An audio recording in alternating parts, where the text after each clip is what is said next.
সাল ছিল ২০২৩। মহারাষ্ট্রের গড়চিরোলি জেলার মহাগাঁও গ্রামের একটি বাড়ি। বাইরে চারপাশে গ্রামীণ জীবনের ধীর গতি, কিন্তু সেই বাড়ির ভেতরে তখন জমে উঠছিল এক অদৃশ্য ষড়যন্ত্রের ছায়া। মাত্র কয়েক সপ্তাহের মধ্যেই এই বাড়িতে ঘটতে চলেছিল এমন এক ভয়ঙ্কর ঘটনা, যা শুধু গোটা গ্রাম নয়, সারা দেশকে হতবাক করে দেবে। সেপ্টেম্বর থেকে অক্টোবর, মাত্র ২০ দিনের ব্যবধানে একে একে প্রাণ হারালেন একই পরিবারের ৫ জন সদস্য। প্রথমে কেউ ভাবেনি যে এই মৃত্যুগুলোর পেছনে কোনো মানুষের হাত থাকতে পারে। সবাই ভেবেছিল এটি হয়তো দুর্ভাগ্যজনিত অসুস্থতা কিংবা কোনো অজানা রোগের প্রাদুর্ভাব। কিন্তু অদ্ভুতভাবে প্রতিটি মৃত ব্যক্তির শরীরে দেখা যাচ্ছিল একই উপসর্গ: হাত পায়ে ঝিনঝিনি ভাব, তীব্র মাথা ও পিঠের ব্যথা, ঠোঁট কালো হয়ে যাওয়া এবং জিহ্বা ভারী হয়ে যাওয়া। যখন একের পর এক মানুষ মারা যেতে লাগলো, তখন সন্দেহের বাতাস বইতে শুরু করলো। চিকিৎসকেরা বুঝলেন এটি কোনো সাধারণ অসুখ নয়, শরীরে এমন কিছু প্রবেশ করেছে যা নীরবে ছড়িয়ে পড়ছে এবং কয়েকদিনের মধ্যেই প্রাণ কেড়ে নিচ্ছে। কিন্তু সেটি কি, কার হাতের কাজ, আর কেন একই পরিবারের সদস্যরা একে একে এভাবে মারা যাচ্ছেন? এই প্রশ্নগুলোর উত্তর খুঁজতে গিয়ে যে সত্য সামনে আসে, তা গোটা গ্রামকে স্তব্ধ করে দেয়। আজ আমরা আপনাদের নিয়ে যাব ভারতের সাম্প্রতিক সময়ের সবচেয়ে হাড়হিম করা অপরাধের গল্পে, কুম্ভারে পরিবারের ট্র্যাজেডি। মহাগাঁও গ্রাম গড়চিরোলি জেলার একটি ছোট্ট মাওবাদী প্রভাবিত এলাকা।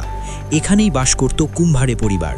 শঙ্কর কুম্ভারে ৫০ ঊর্ধ্ব এক পরিশ্রমী কৃষক, তার স্ত্রী বিজয়া, ছেলে রোশন, মেয়ে কোমল এবং বিজয়ার বোন বর্ষা উরাডে, এই ৫ জন মিলে ছিল একটি সম্মানিত পরিবার।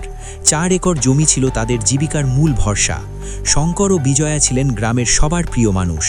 রোশন কৃষিকাজের পাশাপাশি একটি সিকিউরিটি চাকরিও করত। ২০২২ সালের ডিসেম্বরে রোশনের বিয়ে হয় সংঘমিত্রা নামে এক তরুণীর সঙ্গে। কিন্তু এই বিয়েটি সহজভাবে হয়নি। সংঘমিত্রার পরিবার এই সম্পর্ক মেনে নিতে পারেনি। তারা মনে করত রোশন তাদের মেয়ের জন্য উপযুক্ত নয়। শেষ পর্যন্ত রোশন ও সংঘমিত্রা পালিয়ে গিয়ে বিয়ে করে, যা তার পরিবারের কাছে বড় অপমানের বিষয় হয়ে দাঁড়ায়। বাইরে থেকে কুম্ভারে পরিবারকে দেখে মনে হতো সবকিছু ঠিকঠাক আছে, একটি সুখী পরিবার। কিন্তু ভেতরে ভেতরে অশান্তি ধীরে ধীরে জমে উঠছিল। পরিবারের সদস্যদের মধ্যে মনোমালিন্য বাড়ছিল, কখনো ছোটখাটো অভিযোগ, আবার কখনো বড় ধরনের মতবিরোধ।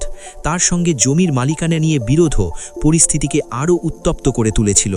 এই দ্বন্দ্বের জের ধরে শঙ্করের আত্মীয়া রুহা রামটেকের সঙ্গেও পরিবারের দূরত্ব তৈরি হয়। ২০২৩ সালের আগস্টে এসে পরিস্থিতি এমন এক মোড় নেয়, যখন কিছু মানুষের উপস্থিতি পরিবারের চারপাশে সন্দেহের আবহ তৈরি করে। তারা কেউই কুম্ভারে পরিবারের ঘনিষ্ঠ ছিল না।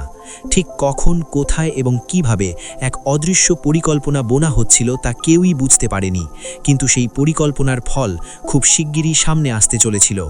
সেপ্টেম্বরের শেষের দিকে কুম্ভারে পরিবারের বাড়িতে প্রতিদিনের মতোই রান্না হচ্ছিল। হাসি আনন্দের মাঝেই খাবারের গন্ধ ভেসে আসছিল। কিন্তু কেউ জানত না তখন এমন কিছু ঘটতে চলেছে যা চিরদিনের জন্য কুম্ভারে পরিবারের ভাগ্য পাল্টে দেবে এবং পুরো গ্রামে ছড়িয়ে দেবে মৃত্যুর গন্ধ। কয়েকদিনের মধ্যেই শঙ্কর ও বিজয়ার শরীরে দেখা দিতে শুরু করে অদ্ভুত কিছু লক্ষণ: জ্বর, কোমরে অসহ্য ব্যথা, ঠোঁটে কালো দাগ এবং জিহ্বা ভারী হয়ে যাওয়া। তাদের দ্রুত হাসপাতালে নিয়ে যাওয়া হয়। প্রথমে মনে হয়েছিল তারা সুস্থ হয়ে উঠছেন, কিন্তু রাতের মধ্যেই পরিস্থিতি বদলে যায়। ২৬ সেপ্টেম্বর হঠাৎ করে শঙ্কর মারা যান। পরের দিন ২৭ সেপ্টেম্বর তার স্ত্রী বিজয়াও প্রাণ হারান। মাত্র ২ দিনের ব্যবধানে পরিবারের ২ স্তম্ভ হারিয়ে যাওয়ায় গ্রাম শোকে ডুবে যায়। কেউ বুঝতে পারছিল না এটি কি হঠাৎ ঘটে যাওয়া কোনো রোগ নাকি অন্য কিছু। অথচ এই শোকই ছিল আরও বড় ঝড়ের শুরু।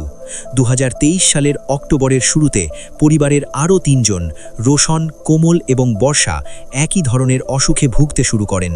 প্রথমে সবাই ভেবেছিল মৌসুমি জ্বর বা কোনো ভাইরাস, কিন্তু কয়েকদিনের মধ্যেই উপসর্গগুলো ভয়াবহ রূপ নেয়। ৩ জনেরই জ্বর হঠাৎ বেড়ে যায়, পিঠ ও কোমরে তীব্র ব্যথা শুরু হয়, ঠোঁট কালো হয়ে যায় এবং কথা বলাও কঠিন হয়ে পড়ে। ডাক্তাররা একের পর এক পরীক্ষা করেন, ডেঙ্গু, ম্যালেরিয়া, টাইফয়েড, কিন্তু সব রিপোর্ট নেগেটিভ আসে। অথচ রোগীরা ক্রমেই মৃত্যুর দিকে এগিয়ে যাচ্ছিলেন। এদিকে গ্রামে ভয় ও গুজব ছড়িয়ে পড়তে থাকে। কেউ বলে এটি অভিশাপ, কেউ বলে কালো জাদু, আবার কেউ সন্দেহ করতে থাকে পরিবারের ভেতরেই কিছু ঘটছে। এই আতঙ্কের মধ্যেই ৮ অক্টোবর কোমল মারা যায়। ৬ দিন পরে ১৪ অক্টোবর বর্ষা উরাডেও প্রাণ হারান।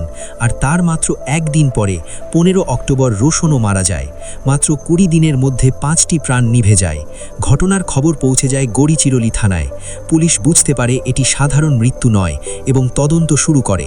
ময়না তদন্তের রিপোর্টে বলা হয় সবাই মারা গেছে হৃদযন্ত্র ও একাধিক অঙ্গ বিকল হয়ে যাওয়ার কারণে, কিন্তু রিপোর্টে একটি অদ্ভুত বিষয় ধরা পড়ে। প্রতিটি মৃত ব্যক্তির ঠোঁট কালচে হয়ে গিয়েছিল। এর বাইরে শরীরে কোনো আঘাতের চিহ্ন বা স্পষ্ট রোগের লক্ষণ ছিল না। এতে সন্দেহ আরও গভীর হয়। পুলিশ সিদ্ধান্ত নেয় পরিবারের সবাইকে জিজ্ঞাসাবাদ করা হবে। তখন বাকি ছিলেন হাসপাতালে ভর্তি বড় ভাই সাগর এবং বাড়িতে থাকা রোশনের স্ত্রী সংঘমিত্রা। জিজ্ঞাসাবাদের সময় পুলিশের নজরে পড়ে এক অদ্ভুত বিষয়। যেখানে পরিবারের সবাই শোকে ভেঙে পড়েছে, সেখানে সংঘমিত্রা অস্বাভাবিকভাবে শান্ত। তার চোখে কোনো কান্না নেই, তার আচরণও একেবারে স্বাভাবিক। এতে পুলিশের সন্দেহ আরও বাড়ে। তদন্তে জানা যায় সংঘমিত্রা অনশ্বর ছিলেন, কৃষি বিশ্ববিদ্যালয়ের মেধাবী ছাত্রী। কৃষিবিজ্ঞানে পড়াশোনার সময় সে কীটনাশক এবং বিভিন্ন ধরনের বিষ সম্পর্কে গভীর জ্ঞান অর্জন করেছিল। এখান থেকেই পুলিশের মনে জন্ম নেয় ভয়ঙ্কর সন্দেহ। তদন্ত এগোতে থাকলে সত্য ধীরে ধীরে সামনে আসে। সংঘমিত্রা ও তার আত্মীয়া রুহা রামটেক মিলে এই হত্যাকাণ্ডের পরিকল্পনা করেছিল। তারা ব্যবহার করেছিল গন্ধহীন ও বর্ণহীন এক মারাত্মক বিষ, থ্যালিয়াম। 19 সেপ্টেম্বর রাতে সংঘমিত্রা প্রথমবার এই বিষ মিশিয়ে দেয় শ্বশুর শঙ্কর ও শাশুড়ি বিজয়ার খাবারে। কয়েকদিনের মধ্যেই বিষের প্রভাবে তাদের জীবন কেড়ে নেয়। এরপর একই বিষ মিশিয়ে দেয় স্বামী রোশন, কোমল এবং বর্ষার খাবারে। ফলে টানা 20 দিনের মধ্যে 5টি প্রাণ নিভে যায়। তবে সবাই মারা যায়নি। বড় ভাই সাগর এবং ড্রাইভার রাকেশ সময়মতো হাসপাতালে পৌঁছানোর কারণে বেঁচে যান। শেষ পর্যন্ত পুলিশের গভীর তদন্তে সত্য সামনে আসে।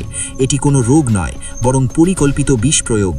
আজ সংঘমিত্রা ও রুহা দুজনেই কারাগারে এবং মামলার বিচার চলছে। এই ঘটনা আমাদের মনে করিয়ে দেয় যে রাগ, প্রতিশোধ এবং লোভ একসাথে মিলে গেলে মানুষের ভিতরে কতটা অন্ধকার জন্ম নিতে পারে। অপরাধ কখনোই ন্যায্য হতে পারে না। প্রতিশোধের আগুন শেষ পর্যন্ত শুধু ধ্বংসই ডেকে আনে। সংঘমিত্রা ছিলেন শিক্ষিতা এবং শান্ত স্বভাবের নারী, আর রুহা নিজের লোভ ও ক্ষোভে অন্ধ হয়ে পড়েছিলেন। একজনের যন্ত্রণা আর অন্যজনের বিদ্বেষ মিলেই বিষের মতো ছড়িয়ে পড়ে এই ট্র্যাজেডি। শেষ পর্যন্ত সেই বিষ মিশে যায় খাবারের থালায়, আর নিভে যায় 5টি প্রাণ। বন্ধুরা, আপনাদের মতে এই ঘটনায় সংঘমিত্রার এমন কাজ কি কখনো সঠিক হতে পারে? আপনার মতামত নিচে কমেন্টে লিখে জানান। আমাদের পরিশ্রম ভালো লাগলে ভিডিওটিকে একটি লাইক দিন এবং বন্ধুদের সঙ্গে শেয়ার করুন। আর এমন আরও বাস্তব ঘটনার গল্প শুনতে চাইলে আমাদের চ্যানেলটি সাবস্ক্রাইব করে সঙ্গে থাকুন। দেখা হবে পরের ভিডিওতে। ধন্যবাদ।